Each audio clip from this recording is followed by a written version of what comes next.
आज हम लोग परमेश्वर के वचन में चलेंगे। आपको पता पवित्र आत्मा कौन है? आपको पता पवित्र आत्मा कौन है? कौन है पवित्र आत्मा? पवित्र आत्मा परमेश्वर है। बाकी लोग कौन है? पवित्र आत्मा यीशु है। Very good. और पवित्र आत्मा कौन है? कौन है पवित्र आत्मा? सब लोग बोलिए। विश्वास करते हैं आप लोग? विश्वास करते हैं सब लोग? बाइबल कहता है मनुष्य का ज्ञान रहित रहना अच्छा है ना? नहीं है। मनुष्य का ज्ञान रहित रहना अच्छा नहीं है। मतलब ये अच्छी बात नहीं है कि आपके पास परमेश्वर का ज्ञान नहीं है। और इसीलिए मैं आपसे पूछ रहा हूं कि पवित्र आत्मा कौन है? क्या आपको जानकारी है इस विषय में?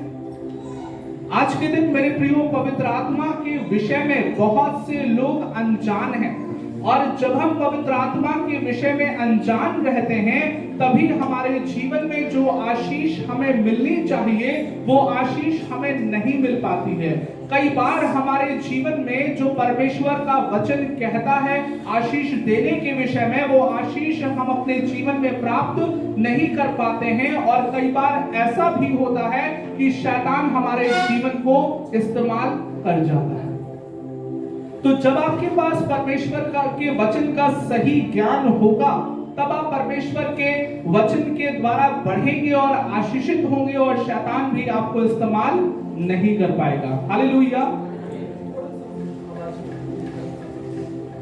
होली स्पिरिट, जल्दी बताइए, जल्दी। किसी को नहीं पता कौन है पवित्र आत्मा? कौन है? परमेश्वर है। 2-3 लोग बोल रहे हैं बस, और भाई बोले और कोई? कौन है पवित्र आत्मा?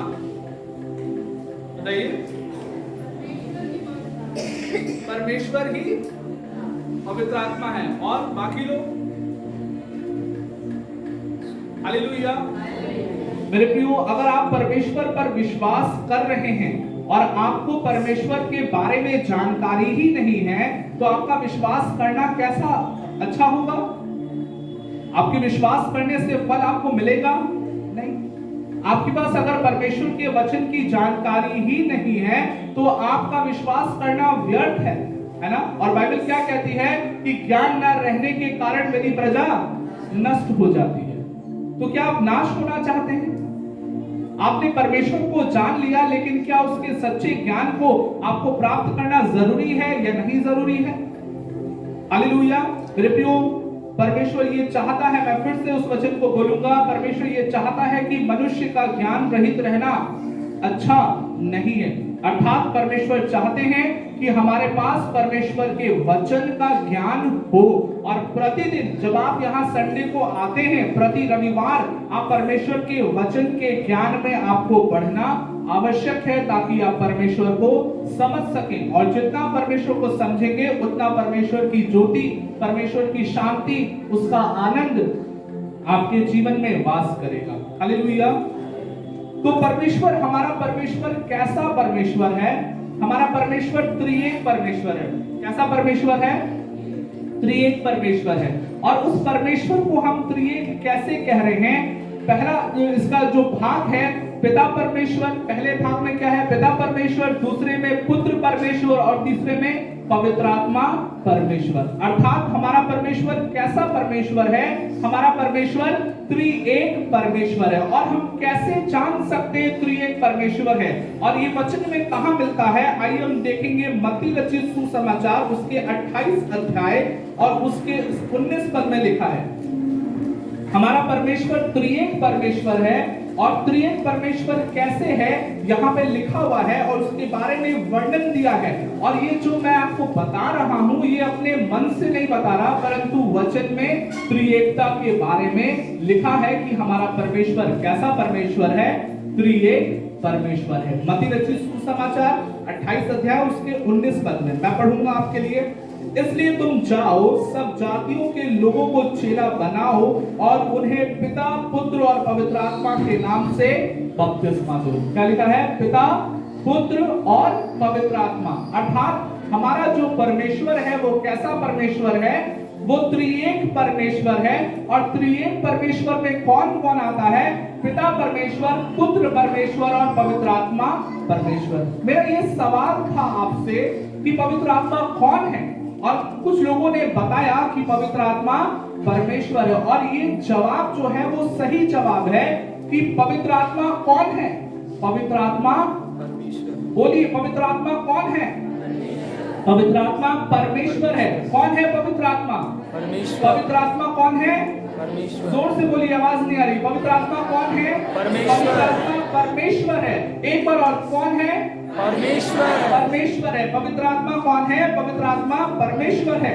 और उस परमेश्वर की भूमिका हमारे जीवन में कई तरीके से है। पुराने नियम में किसी और तरीके से थी और नए नियम में किसी और तरीके से आज के दिन में है। और हम आज के दिन में पवित्र आत्मा के विषय में, पवित्र आत्मा परमेश्वर के विषय में जानेंगे और समझेंगे। क्या आप जानना चाहते हैं?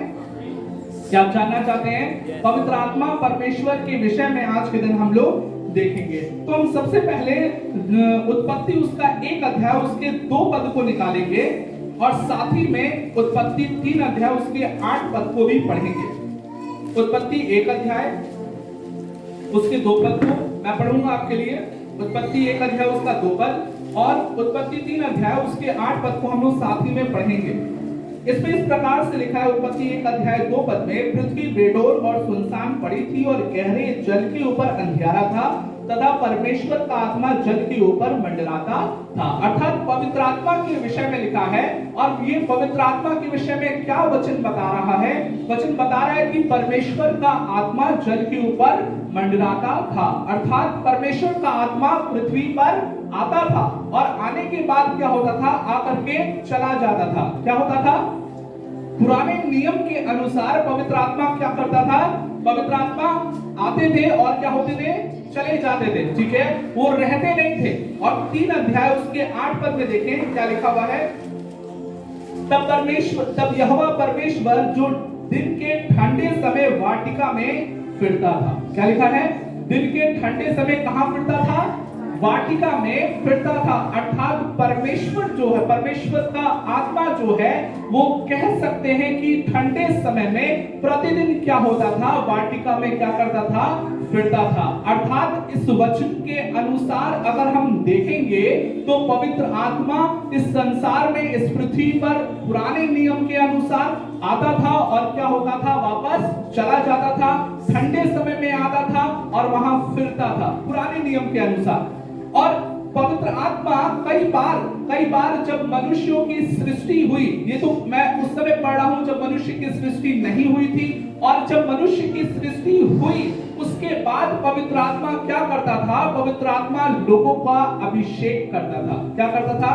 पवित्र आत्मा लोगों का अभिषेक करता था। और वो अभिषेक क्यों होता था? क्योंकि हर एक व्यक्ति को जिसको पवित्र आत्मा अभिषेक देता था उसको एक कार्य दिया जाता था। क्या दिया जाता था? कार्य। चाहे वो राजा हो, चाहे वो नबी हो, उस व्यक्ति का क्या होता था? पवित्र आत्मा के द्वारा अभिषेक होता था। तब वो क्या करता था? परमेश्वर के कार्य को करता था। आइए हम देखेंगे, जैसा हमने देखा कि पवित्र आत्मा पृथ्वी पर आता था और क्या होता था? चला जाता था पुराने नियम के अनुसार। और दूसरी बात जो मैंने आपको बताई कि पवित्र आत्मा क्या करता था? पवित्र आत्मा अभिषेक करता था लोगों का, ताकि वो परमेश्वर के कार्यों को कर सके मनुष्यों के बीच में। तो हम देखेंगे पहला शमूएल उसका 16 अध्याय, पहला शमूएल उसका 16 अध्याय और उसके 13 पद को देखेंगे हम लोग। पहला शमूएल उसका 16 अध्याय और उसके 13 पद को देखेंगे। और यहां पे क्या हो रहा है? दाऊद का अभिषेक हो रहा है। क्या हो रहा है? दाऊद का अभिषेक हो रहा है शमूएल नबी के द्वारा। किसका अभिषेक हो रहा है? दाऊद का अभिषेक हो रहा है शमूएल नबी के द्वारा। 13 पद में लिखा है, तब शमूएल ने अपना तेल और सिंग लेकर के उनके भाइयों के मध्य में उसका अभिषेक किया और उस दिन से लेकर भविष्य को यहोवा का आत्मा दाऊद पर बल से उतरता रहा। क्या लिखा है? यहोवा का आत्मा क्या किया? बल से, है ना, बल से मतलब सामर्थ से दाऊद पर क्या हुआ? उतरता रहा। उस दिन से, जिस दिन से उसका क्या हुआ? अभिषेक हुआ। अर्थात अगर इसको गहराई से समझेंगे तो पवित्र आत्मा क्या कर रहा है? क्या कर रहा है? उतर रहा है ना, उतर के क्या हो रहा है? फिर जा भी रहा है ना। मतलब एक बार उसका क्या हुआ? अभिषेक हुआ। किसके द्वारा अभिषेक हुआ? पवित्र आत्मा के द्वारा। और पवित्र आत्मा जब उस पर उतरा तो उसका अभिषेक हुआ और उस पर ठहरा नहीं, क्या हुआ? वापस चला गया। और इस बात को कैसे समझेंगे? यहाँ पे लिखा हुआ है उतरता रहा। उतरता रहा मतलब जब उसका अभिषेक करना था तब उस समय पे उतरा और फिर क्या हो गया? वापस चला गया। अर्थात पुराने नियम के अनुसार अगर हम देखेंगे तो पवित्र आत्मा किसी भी व्यक्ति के जीवन में वास नहीं करता था। पवित्र आत्मा किसी भी व्यक्ति के जीवन में बसता नहीं था। पवित्र आत्मा किसी भी व्यक्ति के जीवन में रहता नहीं था, परंतु क्या करता था? अभिषेक करके चला जाता था। हालेलुया। और अगर इस बात को और गहराई से समझना है तो हम 14 पद को देखेंगे। उसी में 14 पद को देखेंगे, लिखा है यहोवा का आत्मा शाऊल पर से उठ गया। क्या लिखा है? यहोवा का आत्मा शाऊल पर से उठ गया। ये पुराने नियम की बात है मेरे प्रियो। परमेश्वर का आत्मा अर्थात पवित्र आत्मा क्या हुआ? शाऊल पर से उठ गया। उसका जो अभिषेक था परमेश्वर ने उस अभिषेक को क्या कर लिया? हटा लिया। और उसके बाद क्या हुआ? और यहोवा की ओर से एक दुष्ट आत्मा उससे घबराने लगा। कौन घबराने लगा? दुष्ट आत्मा यहोवा की ओर से, परमेश्वर की ओर से शाऊल को, शाऊल जो राजा था उसको क्या करने लगा? घबराने लगा। अर्थात हम इस बात को देख रहे हैं और बार बार ये वचन बार बार खुल रहा है कि पुराने नियम के अनुसार पवित्र आत्मा लोगों के जीवन में आता था, अभिषेक करता था और क्या होता था? चला जाता था। और जैसा हमने दाऊद के विषय में भी देखा और शाऊल राजा के विषय में भी देखा। लेकिन परमेश्वर की योजना दूसरी थी। परमेश्वर की योजना हम मनुष्यों के लिए कुछ और थी और कुछ बेहतर थी। और वो योजना परमेश्वर ने पुराने नियम में ही प्रकट किया है। आइए हम देखेंगे यहेजकेल उसका 36 अध्याय, यहेजकेल उसका 36 अध्याय चैप्टर 36, यहेजकेल चैप्टर 36 वर्स 26 एंड 27। यहेजकेल 36 अध्याय उसका 26 पद और उसके 27 पद को हम लोग देखेंगे। मैं पढ़ूंगा आपके लिए। सो यहां पर लिखा हुआ है, मैं तुमको नया मन दूंगा। ये परमेश्वर यहेजकेल भविष्यवक्ता से कह रहे हैं और बातचीत कर रहे हैं। बहुत ध्यान से सुनिएगा। परमेश्वर यहेजकेल भविष्यवक्ता से बातचीत कर रहे हैं और परमेश्वर की योजना को यहेजकेल भविष्यवक्ता लिख रहे हैं। क्या लिखा है? मैं तुमको नया मन दूंगा और तुम्हारे भीतर नई आत्मा उत्पन्न करूंगा और तुम्हारे देह में से पत्थर का हृदय निकाल कर तुमको मांस का हृदय दूंगा। यहाँ पे क्या लिखा है? किसके विषय में लिखा है? नई आत्मा तुम्हारे भीतर क्या करूंगा? उत्पन्न करूंगा। यहाँ पे ये नहीं लिख रहा है परमेश्वर का वचन कि तुम्हारे ऊपर पवित्र आत्मा उतरेगा, परंतु क्या कह रहा है परमेश्वर का वचन? तुम्हारे भीतर नई आत्मा को क्या करूंगा? उत्पन्न करूंगा। Hallelujah, hallelujah. जितने लोग सो रहे हैं सब ताली बजाएंगे। कुछ तो बजा रहे, आवाज नहीं है लेकिन बजा रहे। और आगे इसमें क्या लिखा हुआ है? 27 पद में, मैं अपना आत्मा तुम्हारे भीतर देकर ऐसा करूंगा कि तुम मेरी विधियों पर चलोगे और मेरे नियमों को मानकर उनके अनुसार करोगे। क्या लिखा है? और 27 पद में क्या लिखा है? तुम्हारे भीतर अपना आत्मा दे करके, अर्थात परमेश्वर का वचन इस बात को प्रकाशित कर रहा है, परमेश्वर का वचन इस बात को प्रमाणित कर रहा है कि परमेश्वर अपने आत्मा को मनुष्यों के अंदर बसाएगा। क्या करेगा? परमेश्वर अपनी आत्मा को, पवित्र आत्मा को मनुष्यों के अंदर क्या करेगा?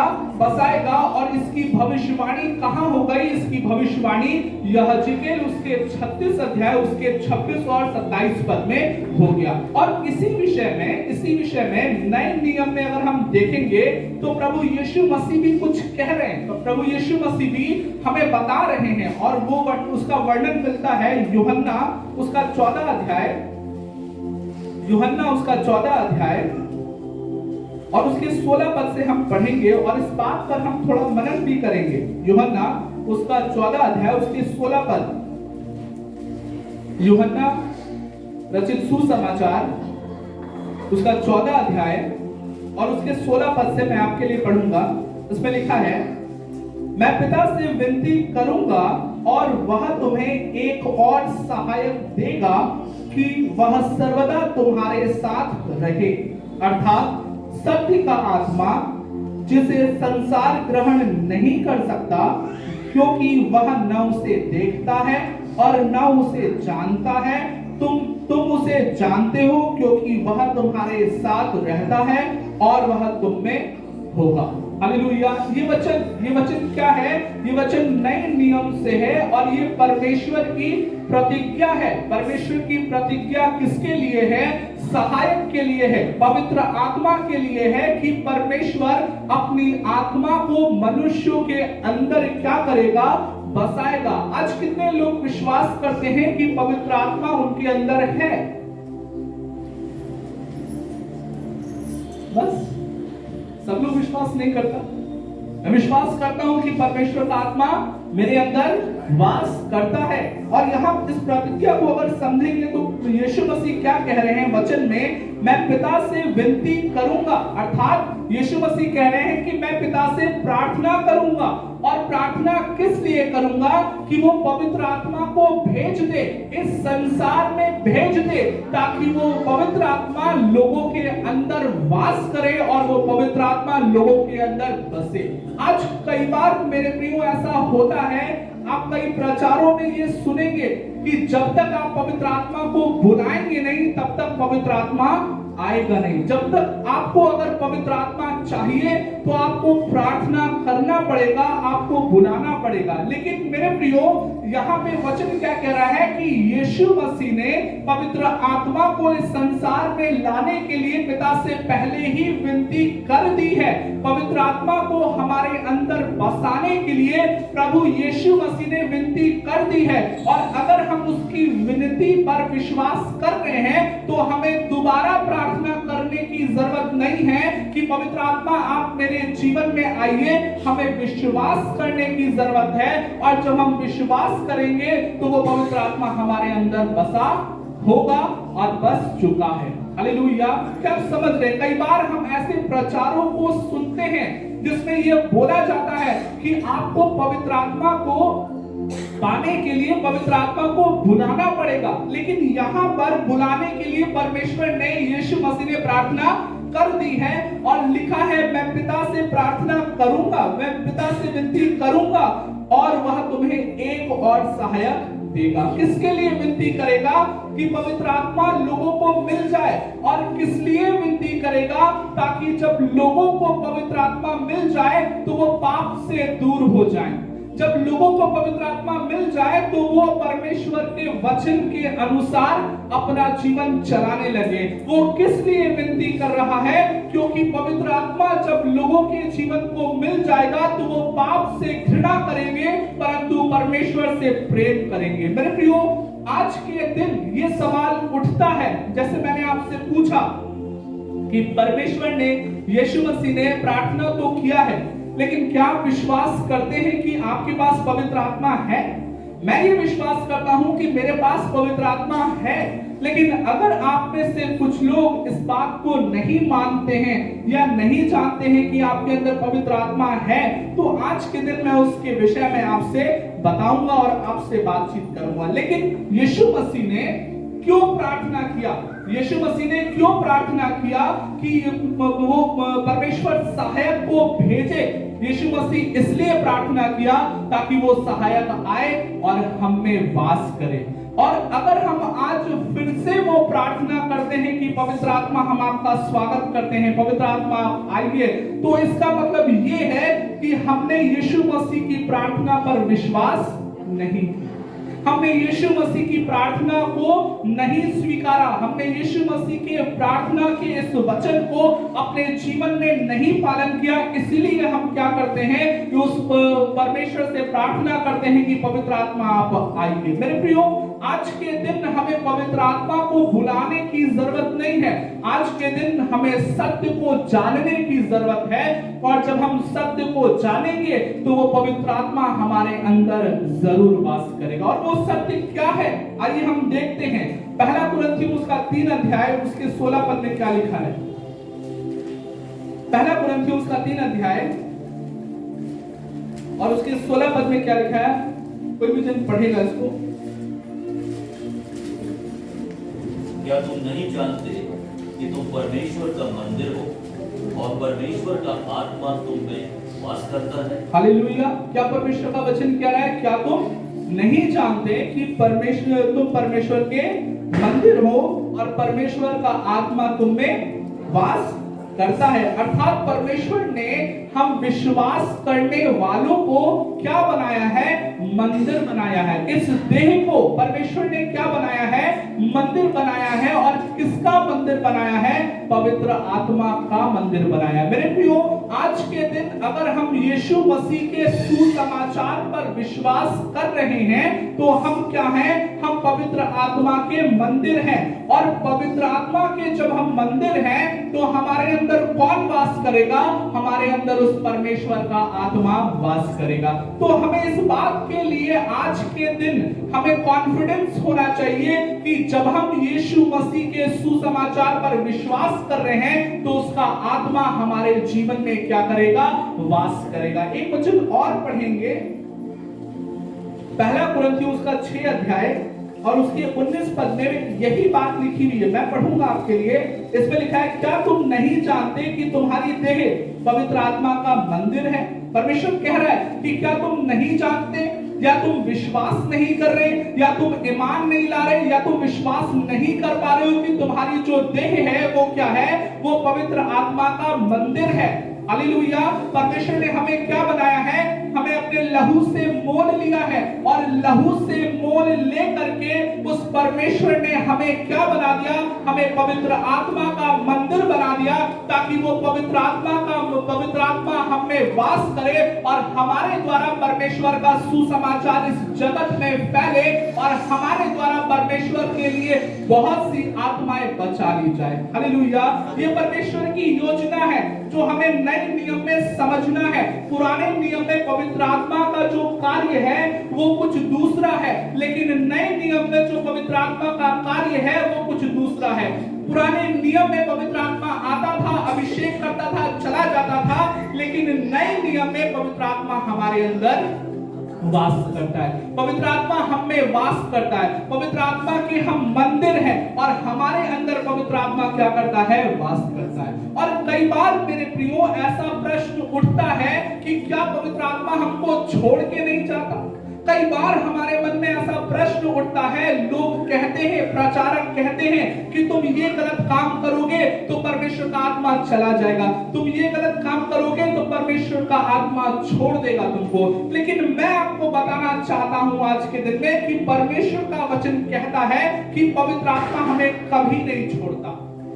और इसीलिए इब्रानियों 13 अध्याय उसके 5 पद में लिखा है कि मैं तुम्हें कभी नहीं छोड़ूंगा और कभी ना त्यागूंगा। वो परमेश्वर का आत्मा अगर किसी व्यक्ति को एक बार मिल जाता है तो वो उसे कभी छोड़कर नहीं जाता। और अगर आपको वो परमेश्वर का आत्मा मिल गया है तो वो आपको छोड़ने के लिए नहीं मिला है, परंतु वो आपको मसीही के ज्ञान में बढ़ाने के लिए मिला है। वो परमेश्वर की इच्छा की पहचान को जताने के लिए मिला है, अनुभव कराने के लिए मिला है, ताकि आप परमेश्वर की योजना को जो परमेश्वर ने आपके लिए रखी है, ताकि वो योजना कि पूरे जगत में जाओ और सुसमाचार प्रचार करो और जो कोई विश्वास करे उसे पिता पुत्र पवित्र आत्मा के नाम पर बपतिस्मा दो, इस योजना को आप पूरी कर सके।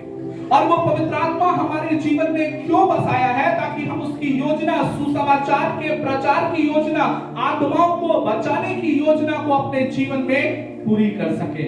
और ये वचन कहां मिलेगा, हम कैसे इस बात को कॉन्फिडेंस से समझ पाएंगे।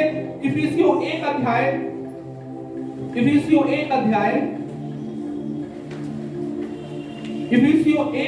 उसके 13 पद में लिखा हुआ है। इफिसियों 1 अध्याय उसके 13 पद में लिखा है, मैं पढ़ूंगा आपके लिए। और उसी में तुम पर भी जब तुमने सत्य का वचन सुना। हालेलुया। क्या लिखा है? जब तुमने सत्य का वचन सुना। और क्या है सत्य का वचन? परमेश्वर का वचन। क्या है सत्य का वचन? परमेश्वर का वचन, जो तुम्हारे उद्धार का सुसमाचार है। क्या है? हमारे उद्धार का सुसमाचार, अर्थात हमारे जीवन में उद्धार हमें कैसे मिलता है? जब हम सुसमाचार पर विश्वास करते हैं। और वो सुसमाचार क्या है? वो सुसमाचार ये है कि पवित्र शास्त्र के अनुसार प्रभु यीशु मसीह हमारे पापों के लिए मारा गया, गाड़ा गया और तीसरे दिन मृतकों में से जी उठा। ये क्या है? जब आप इस पर विश्वास करते हैं, इसको समझते हैं गहराई से, इसके अनुसार अपने जीवन को बनाते हैं और कहते हैं कि प्रभु मैं पापी हूं और मेरे लिए आप मारे गए, तो परमेश्वर हमारे जीवन का क्या करता है? उद्धार करता है। और इसमें लिखा है आगे, और जिस पर तुमने विश्वास किया, उस सुसमाचार पर हमने क्या किया? उस सुसमाचार को पहली बात हमने सुना, और उस सुसमाचार को दूसरी बात क्या है? हमने विश्वास किया। जब हम सुसमाचार सुनते हैं, उस पर विश्वास करते हैं, तो क्या होता है? हमारा उद्धार होता है। और इसमें लिखा है प्रतिज्ञा किए हुए पवित्र आत्मा की छाप लगी। क्या लिखा है? प्रतिज्ञा किए हुए पवित्र आत्मा की छाप लगी। अर्थात पवित्र आत्मा बुलाने से नहीं आता। पवित्र, हमें ये समझना पड़ेगा, यीशु मसीह ने प्रार्थना कर दी है। पवित्र आत्मा आज के दिन बुलाने से नहीं मिलता। पवित्र आत्मा आज के दिन हम जब उपवास रखते हैं, घंटों कई दिनों तक उपवास रखते हैं, तो हमें पवित्र आत्मा नहीं मिलता।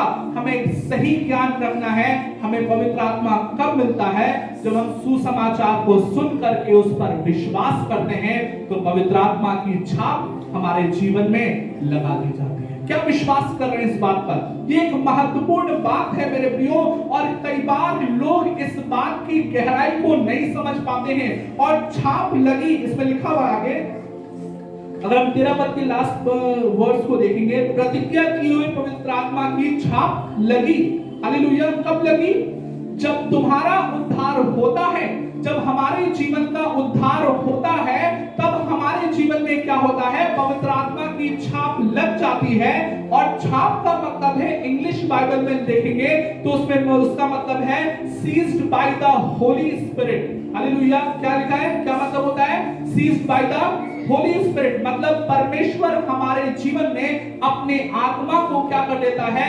इस रीति से भरता है, इस रीति से उंडेलता है, ताकि हमारे जीवन से वो पवित्र आत्मा कभी वापस न जा सके। हालेलुया।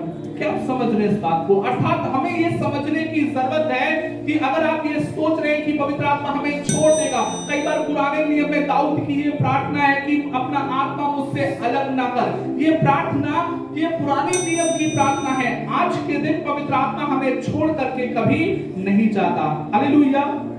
सो मेरे प्रियो, हमें इस बात को समझने की जरूरत है कि पवित्र आत्मा परमेश्वर है, और उस परमेश्वर ने हमें अपना मंदिर बनाया। सोचिए कितनी अद्भुत बात है कि उस परमेश्वर ने क्या किया? हमें अपना मंदिर बनाया। क्या हमें आज के दिन गाली देना चाहिए? क्या हमें आज के दिन नशा करना चाहिए? क्या हमें आज के दिन शरीर के काम करने चाहिए? नहीं। उस परमेश्वर के हम मंदिर हैं, तो हमें परमेश्वर के ज्ञान को अपने अंदर रखना है, ताकि हम उस परमेश्वर की महिमा को, उसके सुसमाचार को अपने जीवन से पूरा कर सके। आइए फिर से देखेंगे यूहन्ना रचित सुसमाचार 14 अध्याय उसके 17 पद में क्या लिखा है।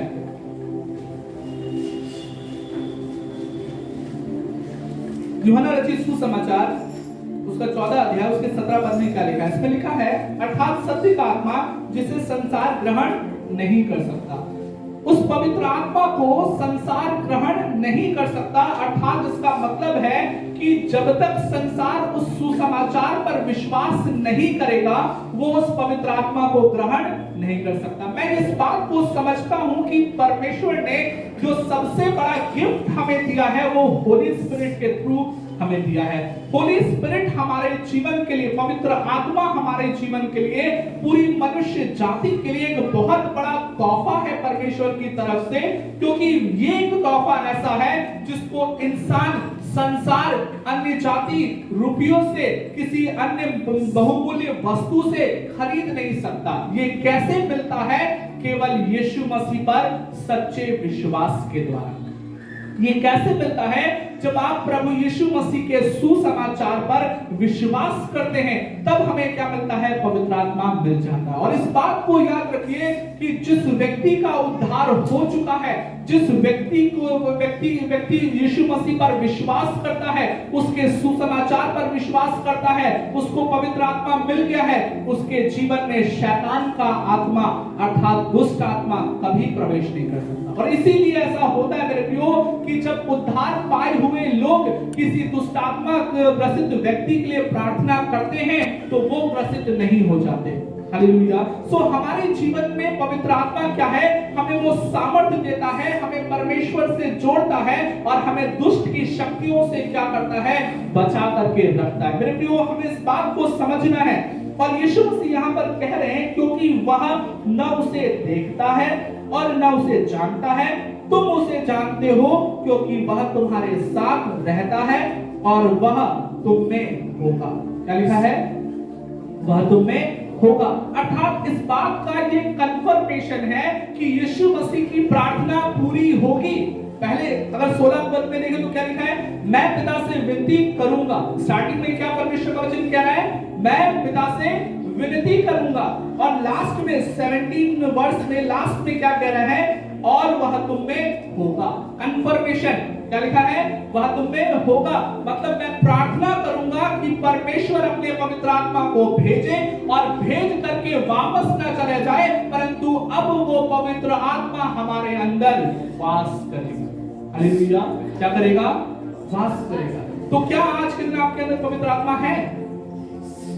आपके अंदर पवित्र आत्मा है। इफ यू बिलीव, अगर आप यीशु मसीह के सुसमाचार पर विश्वास कर रहे हैं तो आपके अंदर कौन है? पवित्र आत्मा है। लेकिन कई बार ऐसा होता है मेरे प्रियो कि पवित्र आत्मा के रहने के बाद भी, कौन? किसके रहने के बाद? पवित्र आत्मा के रहने के बाद भी हम कई बार ऐसी प्रार्थना करते हैं कि प्रभु मेरा अभिषेक कर दे। क्या कर दे? आइए देखते हैं इसके विषय में बाइबल क्या कहता है। पहला यूहन्ना उसका 2 अध्याय, पहला यूहन्ना उसका 2 अध्याय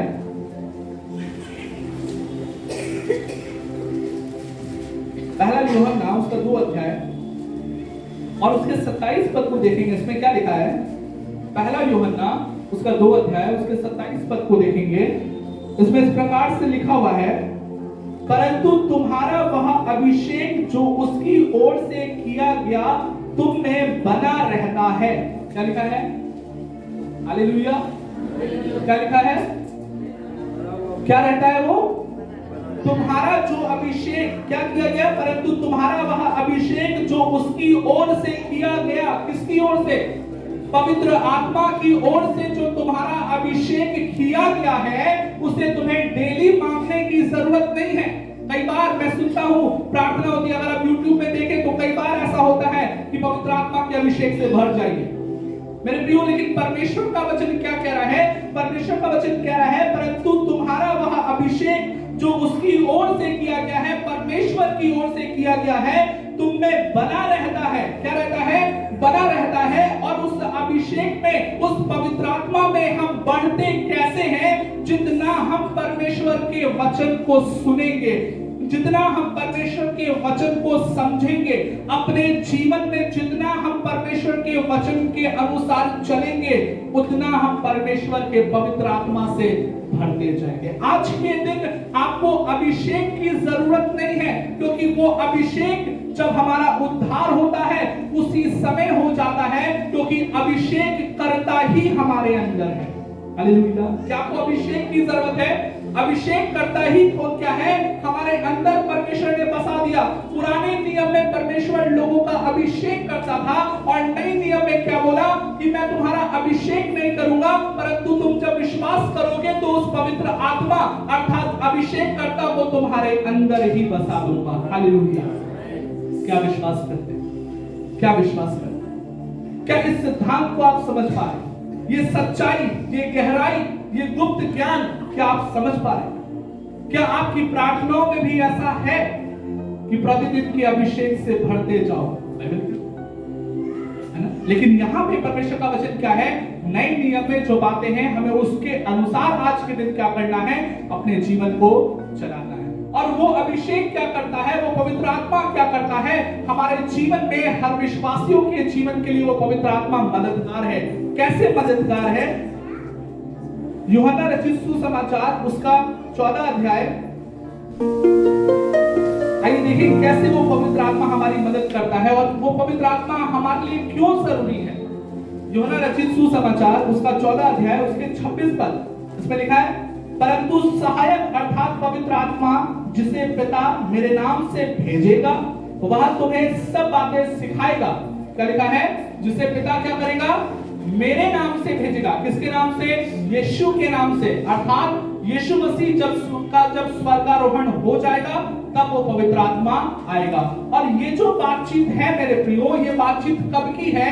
जब यीशु मसीह क्रूस पर नहीं चढ़ाया गया था तब की बातचीत है, अर्थात उसके पहले की बातचीत है।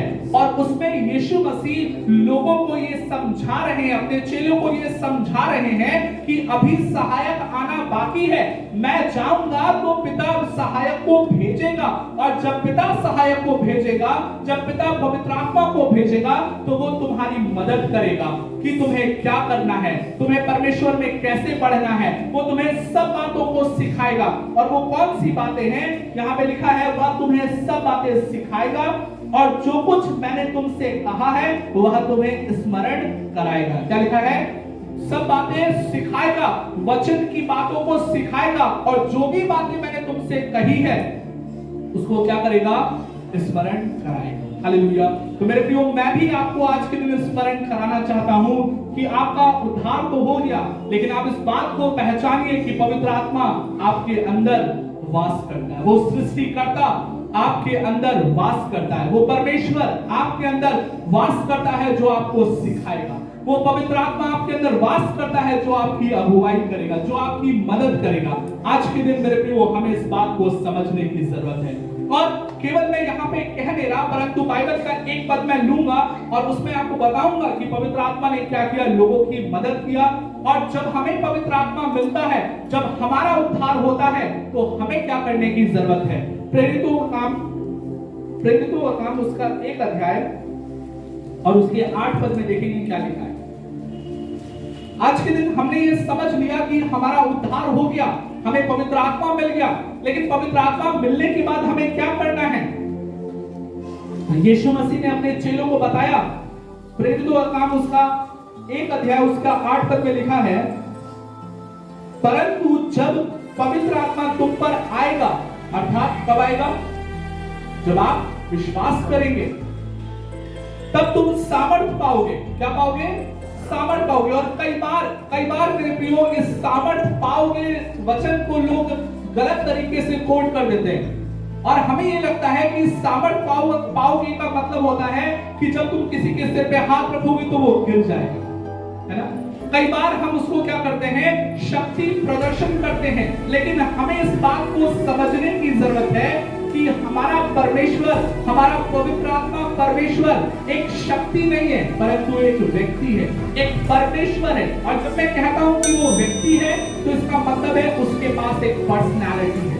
हालेलुया। और वो शक्ति प्रदर्शन नहीं करता, हमारा परमेश्वर शक्ति प्रदर्शन नहीं करता, परंतु गवाहियों को वो देता है। लोगों के जीवन में ऐसे काम करता है कि उसका जीवन बदल जाता। मेरे प्रियो, पवित्र आत्मा कभी ऐसा काम इस गहराई से हर बार हर समय आपके साथ ऐसा नहीं करेगा कि आपके सिर पे हाथ रखा जाए और आप गिर जाए। हालेलुया। परमेश्वर पवित्र आत्मा किसी को गिराता नहीं है बार बार, वो हमारे जीवन को क्या करता है? अंदर से बदलता है। कई बार लोग ये कहते हैं कि पवित्र आत्मा तुमको छू रहा है, तुम गिर जा रहे हो। ये गलत सिद्धांत है, ये गलत बातें हैं, ये बाइबल के अनुसार नहीं है। और यीशु मसीह ने जितने लोगों के लिए प्रार्थना किया, आप देखिए कोई गिरा क्या? बाइबल में लिखा है। हालेलुया। इसमें क्या लिखा है? 8 पद में, परंतु जब पवित्र आत्मा तुम पर आएगा तब तुम सामर्थ पाओगे। ये सामर्थ पाने का मतलब क्या है मैं भी आपको बताऊंगा। और पृथ्वी के और यरूशलेम और सारी यहूदिया और सामरिया में और पृथ्वी के छोर तक मेरे गवाह होंगे। सामर्थ पाने का मतलब है कि आपको परमेश्वर जब पवित्र आत्मा देगा तो आपके पास ये सामर्थ आ जाएगा कि आप परमेश्वर के गवाह बन जाएं, आप परमेश्वर के नाम का सुसमाचार प्रचार कर सके, आप परमेश्वर के नाम का की गवाही दे सके कि परमेश्वर ने आपके जीवन में क्या किया। आपको ये बात बाइबल से स्मरण होगी कि जब पतरस को यीशु मसीह ने कहा कि जब यीशु मसीह ने पतरस को कहा, सारे चेलों को कहा कि अब मुझे पकड़वाया जाएगा, निश्चय है कि मैं क्रूस पर चढ़ाया जाऊंगा, मारा जाऊंगा और तीसरे दिन मुर्दों में से जी उठूंगा। पतरस ने ये जवाब दिया कि प्रभु मैं तेरे साथ मरने के लिए भी तैयार हूं। अब तुरंत यीशु मसीह ने ये बोला कि मुर्गा जब तक बांग नहीं देगा उसके पहले तुम 3 बार मेरा क्या करोगे, इनकार करोगे। अर्थात इसका मतलब क्या है कि जब तक पवित्र आत्मा पतरस को, शेष चेलों को, बाकी लोगों को नहीं मिला था, उनके पास ये सामर्थ्य नहीं थी कि यीशु मसीह के लिए कह सके कि हाँ यीशु मसीह प्रभु है, तो कह सके कि यीशु मसीह ही परमेश्वर है, यीशु ही मसीहा है। उनके पास ये सामर्थ्य नहीं था। लेकिन जब हमारे पास पवित्र आत्मा आ जाता है तो देखिए पतरस ने क्या किया। पतरस ने दूसरा प्रेरितों के काम उसके दूसरे अध्याय में आप पढ़ेंगे, गवाही दिया, प्रचार किया और उसी दिन 3000 लोग बचाए गए। हालेलुया। तो ये सामर्थ्य किसी को गिराने के लिए नहीं देता परमेश्वर, सामर्थ्य इसलिए नहीं देता कि लोगों को आप छू लीजिए लोग उछलने लगे, सामर्थ्य इसलिए देता है कि आप परमेश्वर के नाम का सुसमाचार प्रचार कर सके, आप परमेश्वर के नाम की महिमा कर सके। और वो महिमा कैसे होगी, किसी को गिराने के द्वारा नहीं, परंतु उसके जीवन में परमेश्वर के वचन के बीज को बोने के लिए। वो परमेश्वर आपको सामर्थ्य देता है कि आप परमेश्वर के खेत में किसानी कर सके। और किसानी कर सके का मतलब है कि आप परमेश्वर के खेत में बीज को बो सके।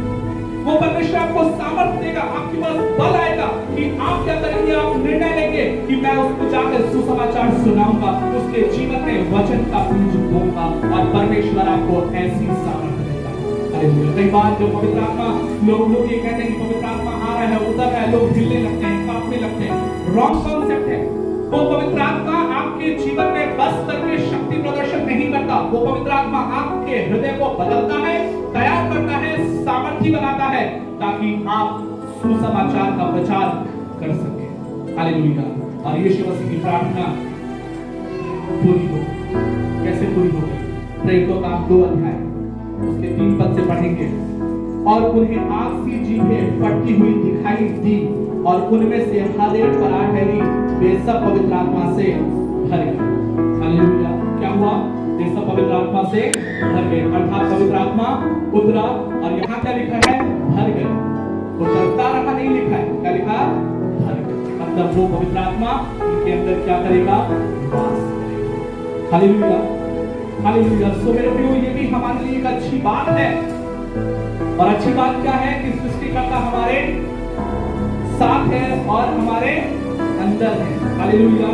और हमें आज के दिन इस बात को जानना है, पहचानना है, समझना है और इस बात के अनुसार अपनी प्रार्थना को करना है। अगर आप आज के दिन भी ये प्रार्थना कर रहे हैं पवित्र आत्मा आ, तो आपको ये समझने की जरूरत है पवित्र आत्मा आपके अंदर आ चुका है।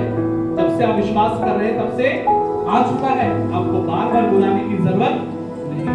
हालेलुया। और हमें इस बात को समझना है कि पवित्र आत्मा ने हमारा अभिषेक उसी समय कर दिया जब वो प्रवेश किया हमारे अंदर। हमें बार बार अभिषेक मांगने की जरूरत नहीं, उसका अभिषेक हमारे अंदर बना रहता है। आमेन। आमेन। समझ पाए इस बात को?